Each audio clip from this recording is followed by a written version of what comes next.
बिस्मिल्लाहिर्रहमानिर्रहीम, अस्सलाम वालेकुम। मैं समी इब्राहिम हूँ और आप देख रहे हैं हमारा यूट्यूब और फेसबुक चैनल और 66 न्यूज़।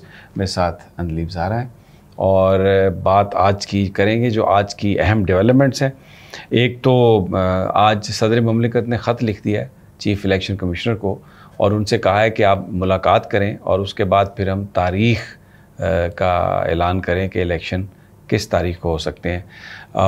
वफाकी हुकूमत जो निगरान हुकूमत है वो कह चुकी है कि सेंसस के बाद डिलिमिटेशंस और इलेक्शन कमीशन भी ये कह चुका है और ये बताया जा रहा है कि 90 दिनों में इलेक्शन मुमकिन नहीं, लेकिन सदर मुमलिकत ने ख़त लिख दिया है। बहुत बड़ी डेवलपमेंट है। मैं ये ख़त पढ़ के आपके सामने रखूँगा और जो आइनी सूरत हाल है वो भी आपके सामने रखेंगे। दूसरा, जो आज सुप्रीम कोर्ट ऑफ पाकिस्तान में जो फ़ैसला आया है जिसमें गलतियाँ पकड़ी गई हैं तोशाखाना केस की और बज़ाहिर ये लग रहा है कि ये कल इस्लामाबाद हाई कोर्ट भी इसको उड़ा देगा और जो बाकी मानदा अगर होगा कुछ तो वो सुप्रीम कोर्ट भी इस केस को उड़ा देगा। तो नवाज़ शरीफ साहब बड़े खफा नज़र आ रहे हैं। नून लीग का बड़ा स्ट्रॉन्ग रिएक्शन आया और बिल्कुल जैसे अंग्रेज़ी में एक वर्ड है ना, फ्यूमिंग आउट, उर्दू में कहते हैं मुंह में से गुस्से से जाग निकलना। तो वहाँ पर वो उन्होंने अपने जो उनके जो सहाफ़ी हैं साथी ख़ास तौर पर जो को बहुत ज़्यादा मुबैना तौर पर सख्त सवाल नहीं करते, उनके साथ बैठकर उन्होंने भरपूर गुस्से का इजहार किया, जाग निकाली है और कहा कि ये अरबों रुपए के जो चोर है उसको बचाने की कोशिश की जा रही है और मुझे निकाल दिया गया और मुझे ऐसा फैसिलिटेट किया गया निकालने के लिए। तो वो एक कोशिश हमें नज़र आ रही है कि वो लोगों के दिलों में जहनों में शायद ये बात करने की कोशिश कर रहे हैं कि इमरान खान जो हैं वो भी एक कोई करप्ट आदमी है। बहरहाल इस पर बात करेंगे। और आज एक बड़ा इंटरेस्टिंग और भी वाक़या हुआ है। सुप्रीम कोर्ट रिपोर्टर्स एसोसिएशन जो है उनका आज वो थी हल्फ वफादारी। तैयब बलोच साहब उसके सदर, बोल न्यूज़ से उनका ताल्लुक़, तो उन्होंने हल्फ उठाया। तो वहाँ पे काजी फ़ाइज़ ईसा जो नामज़द चीफ़ जस्टिस हैं वो वहाँ पर गए। बड़ी अच्छी बातें की उन्होंने, चीफ़ जज साहब ने। उन्होंने बेसिकली मोरालिटी की बात की और ये बात कही कि सहाफ़ी और जज जो हैं वो सच की तलाश में है।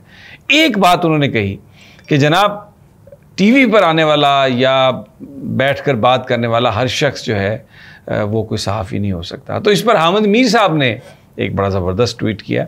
उन्होंने ये कहा कि जनाब बिल्कुल ठीक फरमा रहे हैं आप काजी फ़ाइज़ साहब, टीवी पर आने वाला जिस तरह हर बंदा जो है वो नहीं हो सकता सहाफ़ी, इसी तरह जज की कुर्सी पर बैठने वाला हर शख्स भी जज नहीं हो सकता।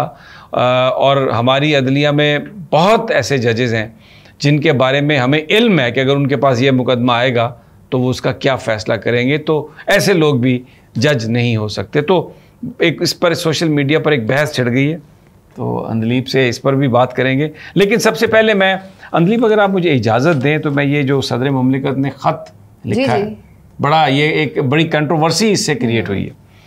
वो लिखते हैं, my dear chief election commissioner, whereas the National Assembly was dissolved on the advice of the Prime Minister by the President on 9/8/2023, and whereas by virtue of Article 48 subclass 5 of the Constitution of the Islamic Republic of Pakistan, the President is obliged to appoint a date not later than 90 days from the date of the dissolution of the holding of the general election of the Assembly. Clause 5 of the Article 48 for ready reference is as follows.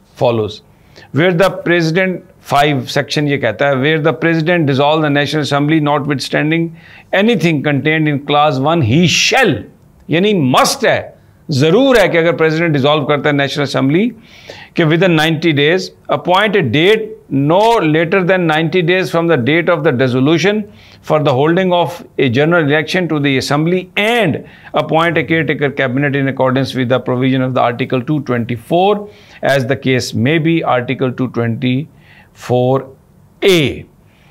अच्छा, अब इसकी in foregoing in view the chief election commissioner is invited for a meeting with the president today or tomorrow to fix an appropriate date. अब इसमें एक issue आ गया। हुकूमत ने जब शहबाज शरीफ साहब की हुकूमत थी तो उन्होंने एक एक्ट जो है इलेक्शन एक्ट जो है उसमें तब्दीली करके इख्तियार जो है ये कह दिया कि जी ये अब सदर के पास नहीं है, ये इलेक्शन कमीशन के पास है इलेक्शन की डेट देने का और सारा बंदोबस्त करने का। तब भी बहुत सारे लीगल एक्सपर्ट्स ने कहा था कि ये आइन की जो शिक है, अगर आप इसको ख़त्म करना चाहते हैं तो फिर आपको आइनी तरमीम करना पड़ेगी, ये ऑर्डिनरी लेजिस्लेशन से आप नहीं कर सकते। लेकिन क्योंकि उस हुकूमत ने बुलडोज़ की हर चीज़, और उन्हें तो इस बात की परवाह ही नहीं थी कि ये इसमें कोई कानूनी चीज़ है या कोई गैर कानूनी चीज़ है, गैर आइनी है, तो अब उन्होंने जनाब सदर पाकिस्तान ने ये लेटर लिख दिया। अब राजा साहब आ गए कड़की में कि वो क्या करेंगे। तो अब आगे उनके पास क्या रास्ता अब वो यही होगा? कहेंगे कि जनाब मेरे पास ये इलेक्शन एक्ट में क्योंकि तब्दीली हो गई है और अब मैं इलेक्शन की डेट मैं खुद दूंगा, मैं तो आपको डेट नहीं दूंगा, but it is highest office. तो इसमें सदर साहब फिर ये कर सकते हैं कि वो सुप्रीम कोर्ट रिज्यू कर लें। अगर राजा सुल्तान सिकंदर साहब ने ये कहा कि मैं नहीं आ सकता और मैं नहीं आऊँगा इसलिए कि आपके पास इख्तियार ही नहीं है, तो वो फिर इस चीज़ की इंटरप्रिटेशन के लिए फिर सुप्रीम कोर्ट आएंगे। तो अगला जो हमें लगते हैं ना कुछ टाइम, हाँ, वो ऐसा लगता है कि ये सारी जो लड़ाइयाँ हैं ना, ये सुप्रीम कोर्ट में, तो सुप्रीम कोर्ट जो है ना वो एक अखाड़ा बनेगी सियासी मामलात, क्योंकि ये लीगल, इसमें भी लीगैलिटी भी है। अब इंटरप्रिटेशन जो है आइन की वो तो करनी है सुप्रीम कोर्ट ने। लेकिन एक जो चीज़ है, अब जिस चीज़ के लिए आइनी तरमीम की ज़रूरत है उसको आप कैसे ख़त्म कर सकते हैं ऑर्डिनरी रजिस्ट्रेशन के साथ। तो एक हमें एक बदनीयती, एक मेलाफाइडी जो है वो इसमें नज़र आती है। लेकिन वो एक सारा जो प्लान बना के चल रहे थे, अब उसका क्या होगा? क्योंकि सुप्रीम कोर्ट में भी आज एक तरह से जो भी कार्रवाई हुई और जो भी जजेस के रिमार्क्स थे चीफ जस्टिस के ख़ास तौर पर, और फिर उधर से ये प्रेसिडेंट साहब का जो ख़त है चीफ इलेक्शन कमीशन को, तो इसके बाद आगे स्टोरी तो बिल्कुल बदल गई है। बिल्कुल आप सही कह रही हैं। और अब ये चीज़ जो है ना हज़म नहीं हो रही, तो वहाँ पर नवाज शरीफ साहब लंदन में उन्होंने मंडली सजा ली है उन रिपोर्टर्स की जो ख़ास तौर पर जो बड़े मीठे मीठे कलाकंद जैसे सवाल करते हैं, लड्डू फेंकते हैं और लूज़ डिलीवरियाँ जिस पे मियाँ साहब मारते हैं छक्के, क्योंकि वहाँ पे बाउंसर वाला रिपोर्टर तो जा ही नहीं सकता। तो वहाँ पर उन्होंने कहा ये अरबों रुपए खा गया इमरान खान, और ये एक अरबों रुपए खाने वाले बंदे को बचाने की साजिश हो रही है, पूरा निज़ाम मुझे निकालने के पीछे था और उनको इमरान खान को फैसिलिटेट करने की बात कर रहा है। तो जो आज सुप्रीम कोर्ट ने गलतियां पकड़ी है ना तोशाखाना केस में, अब उधर से वो फ्यूम आउट हो रहे हैं, लेकिन ये तो पकड़ ली गलती उन्होंने। तो आज तो फिर उनके ऊपर 2-2 बॉम्ब गिर गए ना, बहुत ज़्यादा। आज तो वो मुझे मेरा ख्याल है कि लंबी ऑक्सफोर्ड स्ट्रीट पे वॉक करनी पड़ेगी और कॉफ़ी की बजाय कोई ठंडा मिल्क शेक, आम वैसे उन्हें बड़े पसंद है, स्ट्रेस भी बहुत होगा। वैसे उन्हें स्ट्रेस ज़्यादा नहीं करना चाहिए, इसलिए कि स्ट्रेस से आपका ब्लड प्रेशर भी हाई होता है और आपके बाल भी गिरते हैं जी। ये मैं आपको बताऊं, स्ट्रेस बिल्कुल नहीं करना चाहिए। स्ट्रेस तो नहीं उनको लेना चाहिए, he will get sick again, platelets count ऊपर नीचे ना हो जाए कहीं। नहीं, वो पाकिस्तान में जब होते हैं तब होते हैं, वहाँ पर ऐसा कोई इशू नहीं है। हाँ, ये बात सही है आपकी। अब हम अपनी आखिरी स्टोरी काजी फायज़ ईसा की। जस्टिस काजी फायज़ ईसा नामजद चीफ जस्टिस, आज वो तैयब बलोच साहब से उन्होंने हल्फ लिया है, वहाँ पर तकरीर भी की है, पर अच्छे उन्होंने चीज़ें कही हैं। लेकिन एक बात जब उन्होंने जजेस के जर्नलिस्टों के बारे में ये कही कि हर जो टीवी पे आने वाला बंदा वो नहीं हो सकता जर्नलिस्ट, तो हामिद मीर साहब ने ये कहा कि जनाब जज की कुर्सी पे बैठने वाला हर बंदा जज नहीं हो सकता। और साथ उन्होंने ये कहा है कि ऐसे जजेस हैं जिनके बारे में पहले पता है कि ये फैसला क्या करेंगे।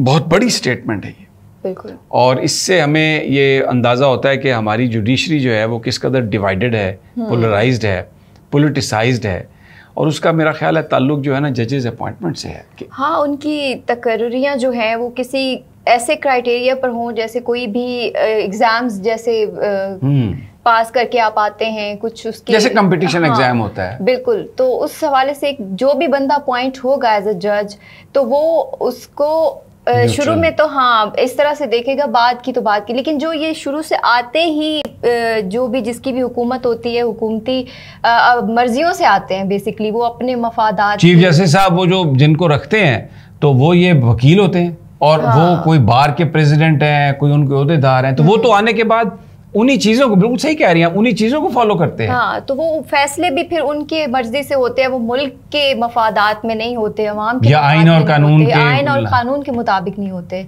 तो अगर इस तरह से आएंगे तो उन्होंने आइन कानून हर चीज़ को फॉलो करके एक इम्तहान के थ्रू आए होंगे, तो कम से कम उस टाइम पर वो जो भी फैसले अपने जहन में लेकर चलेंगे वो बिना किसी सियासी मुदाखलत के होंगे, और किसी सियासी जो एक साइड लेता है उसके बगैर होंगे, ऑब्जेक्टिवली अनबाइज्ड होंगे और कानून को सामने रख के करेंगे। तो जनाब ये सूरत हाल, और हमें आप अब इजाज़त दें, इंशाल्लाह बहुत जल्द अगली वीडियो में आपसे मुलाकात होगी। अल्लाह निगहबान।